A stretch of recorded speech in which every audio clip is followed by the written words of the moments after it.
Ding ding, folks, 2024, can you believe it? The sequel nobody asked for, but everybody got: Trump versus Kamala. It's like Rocky versus Drago. But instead of a boxing ring, it's the whole dang country. Forget red states and blue states, this time it's red-hot anger versus cool blue determination. In this corner, the comeback kid, the Twitter tornado, the man who puts the hair in Air Force One, Donald J. Trump. And in the other corner, the former prosecutor, the voice of California, the woman ready to shatter that highest, hardest glass ceiling, Kamala Harris. Buckle up, Buttercup, because this ain't your grandma's election. This is America deciding its future. One tweet, one rally, one vote at a time. And trust me, folks, it's gonna be a wild ride. Ohio, the heartland, the bellwether, the place where campaigns go to get real. It's a state that has long been seen as a microcosm of the entire nation, a place where the pulse of America can be felt in every town and city. And real it was, folks, real loud. The energy was palpable, the excitement infectious. Trump swooped in, Air Force One casting a giant shadow over a sea of red "Make America Great Again." Again hats. The crowd roared, they chanted. It was a spectacle of political fervor. One guy even did the chicken dance, don't ask me why. It was a moment of levity in an otherwise intense atmosphere. The energy was off the charts. People were there not just to support their candidate, but to be part of something bigger. We were there to show our support, to make our voices heard. It was a chance to stand up and be counted. It was like nothing else. The atmosphere was electric, the sense of community strong. A few miles away, Kamala took the stage, her presence commanding and her voice resonating with the crowd, a sea of blue Kamala 2024 signs waving back.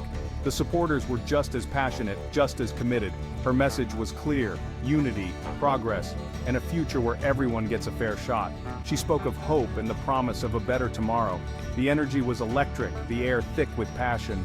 People were there to make a difference, to be part of a movement. But amidst the cheers and jeers, one thing was clear: America was divided. The differences were stark, the emotions raw. And Ohio was a microcosm of that divide. It was a place where the nation's hopes and fears were on full display, a battleground for the soul of America. Down in Texas, the political temperature was as hot as a jalapeno on the 4th of July. We stopped by Big Bob's BBQ, a local joint where the ribs are smoky and the opinions are even smokier. Inflation's eaten my profits alive, and them student loans got my grandkids shackled before they even started. At the next table, a group of college students were fired up about climate change and Kamala's Green New Deal promises. It's our future on the line. We need action, not more empty promises. From the oil fields to the tech startups, Texans were grappling with the same anxieties and aspirations as the rest of America. The question was, whose vision for the future would they choose? New York City, the city that never sleeps, was wide awake for Kamala. She stood tall in Times Square, the flashing billboards a stark contrast to her message of hope and change.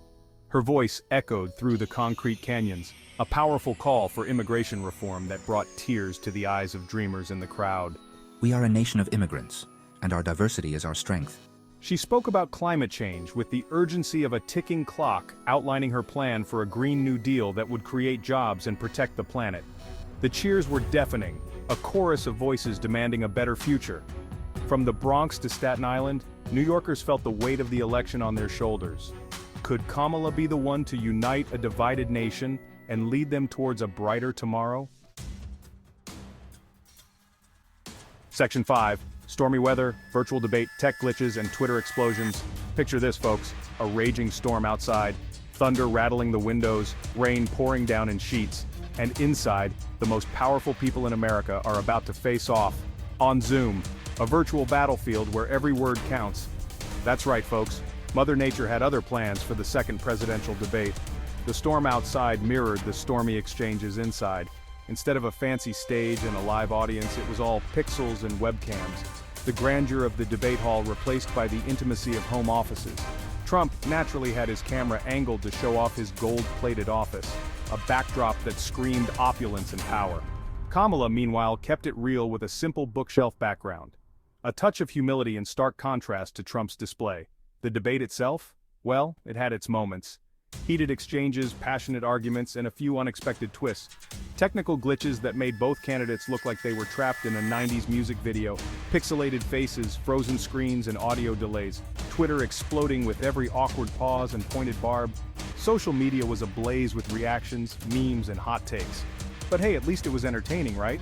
A spectacle that kept viewers on the edge of their seats. In this day and age, who needs policy discussions when you can have meme-worthy moments? The debate may have been unconventional, but it was unforgettable. Section 6. America votes. From coast to coast, hope and anxiety cast their ballots. Election day dawned bright and crisp, a new day for a nation on edge. Across America, from bustling cities to sleepy towns, people lined up to cast their votes. In the heartland, farmers weathered by drought and trade wars hoped for a leader who understood their struggles. In the Rust Belt, factory workers grappling with automation and outsourcing yearned for a return to prosperity. On the coasts, tech workers and entrepreneurs hoped for policies that would foster innovation and growth. And in communities of color, the fight for racial justice and equality remained a top priority. Every vote told a story, a testament to the hopes, dreams, and anxieties of a nation at a crossroads. Section 7. The final bell tolls. Red triumphs, gracious goodbyes, and a nation divided. The numbers rolled in, state by state, the electoral map slowly turning red. The announcement came late into the night. Donald J. Trump had defied the odds and won a second term. The cheers from Trump Tower could be heard all the way to Times Square, where a stunned silence had fallen over Kamala's supporters. Her concession speech was gracious, a call for unity and a peaceful transfer of power. But the division in the country was palpable. The celebrations on one side felt like salt in the wounds of the other. The question lingered: could Trump bridge the divide and unite a nation hungry for leadership? Section 8. A new dawn, a familiar face, Trump's olive branch and the art of the deal, Part 2. Inauguration Day dawned cold and clear, a new chapter in the American story about to be written. The air was filled with anticipation and a sense of history in the making. Trump, standing tall on the steps of the Capitol, struck a surprisingly conciliatory tone. His demeanor was calm, almost reflective, as he prepared to address the nation. His inaugural address, a far cry from the fiery rhetoric of his campaign, spoke of unity, healing, and a shared vision for the future. He emphasized the need to bridge divides and work together for the common good. He even managed to squeeze in a few self-deprecating jokes, reminding everyone that beneath the bravado, he was just a guy who loved his country. His humor lightened the mood and brought a sense of relatability to his persona. We may have our differences, he acknowledged, but we are all Americans. His words resonated with many, as he called for unity and understanding among the diverse population. And together, we will make America great again. Again. The familiar slogan took on a new meaning, symbolizing a renewed effort to bring the nation together. The speech was met with cautious optimism from both sides of the aisle. Some were hopeful, while others remained skeptical, but there was a shared sense of possibility. Could this be the start of a new era of bipartisanship and progress? Only time would tell. The nation watched and waited, eager to see if this olive branch would lead to real change and cooperation. Section 9. The enduring spirit. Beyond the divide, a glimmer of unity in the land of opportunity. As the sun set on another election cycle, one thing remained clear. America, for all its flaws and divisions, was still a beacon of hope and opportunity. The peaceful transfer of power, a cornerstone of American democracy, had once again prevailed. And while the road ahead would undoubtedly be filled with challenges, the American spirit, resilient, resourceful, and forever striving for a more perfect union, remained undimmed. From the bustling cities to the heartland plains, from the mountains to the oceans, the American dream lived on, a testament to the enduring power of democracy and the unwavering belief in a brighter tomorrow.